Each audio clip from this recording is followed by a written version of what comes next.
שלומכם, סרטון אחרון להיום, משניות ה'-ו'. אני במקום חדש כמו שאתם רואים, אבל אנחנו ממשיכים בלימוד. אמרנו שמפסיקים בקריאה לכל אירוע ולכל יום מיוחד. אז מפסיקים בקריאה, הכוונה אם זה חל בשבת, אז קוראים למפטיר את עניינו של יום, פרשייה שקשורה ליום המיוחד הזה, ואם מדובר באמצע השבוע, אז קוראים את הפרשייה של אותו חג בבית הכנסת באותו יום. אז אני קורא, משנה ה' בפסח קוראים לפרשת מועדות של תורת כהנים בעצרת 7 שבועות בראש השנה בחודש השביעי באחד לחודש ביום הכיפורים אחרי מות ביום טוב הראשון של החג קוראים לפרשת מועדות שבתורת כהנים ובשאר כל ימות החג בקורבנות החג. אז כמו שאמרנו, בפסח קוראים בפרשת מועדות של תורת כהנים בפרשת אמור, שמפורטים שם העניינים של כל חג. בעצרת 7 שבועות זה פרשת דברים, בעצרת זה כמובן חג השבועות.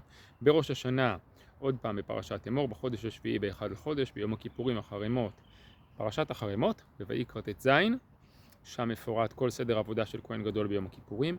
ביום טוב הראשון של החג של סוכות קוראים בפרשת מועדות שבתורת כהנים עוד פעם בפרשת אמור, ובשאר כל ימות החג בקורבנות החג. אחר כך בהמשך הפרשות בפרשת פנחס מה הקורבן שבכל יום ויום ימי חג סוכות. הגמרא מפרטת גם בפסח וגם בסוכות את סדר הקריאה של כל הימים, גם בחול המועד וכמו שמופיע לפנינו בסידורים.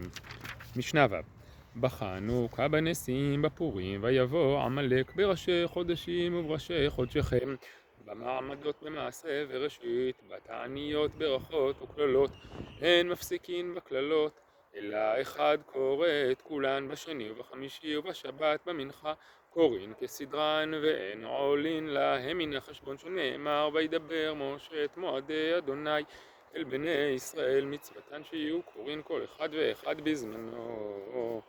אז אנחנו ממשיכים בחנוכה קוראים בפרשת הנשיאים בגלל שעניינו של חנוכה זה חנוכת המשכן.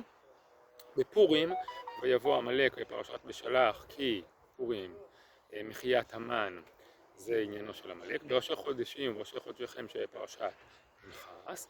במעמדות כבר דיברנו על זה, ראינו את זה במסכת תענית, שיש מצווה שיהיו אנשים מעם ישראל שיעמדו בבית המקדש בזמן הקרבת הקורבנות.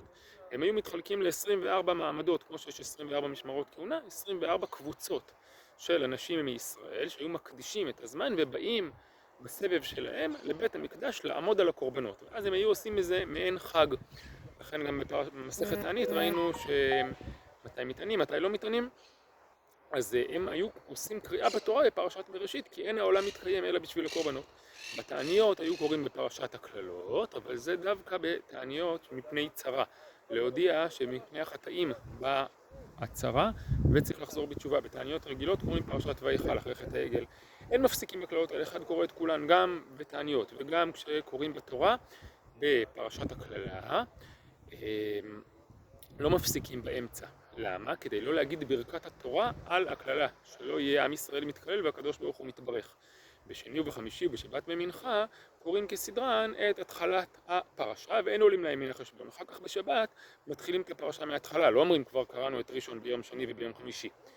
מאיפה שצריך בכל זמן לקרוא באופן מיוחד, שנאמר וידבר משה את מועדי אדוני אל בני ישראל. מצוותן שהיו קוראים כל אחד ואחד בזמנו. מהפסוק אנחנו לומדים שבכל זמן קוראים בתורה את הדבר המתאים לאותו חג. כל טוב, להתראות.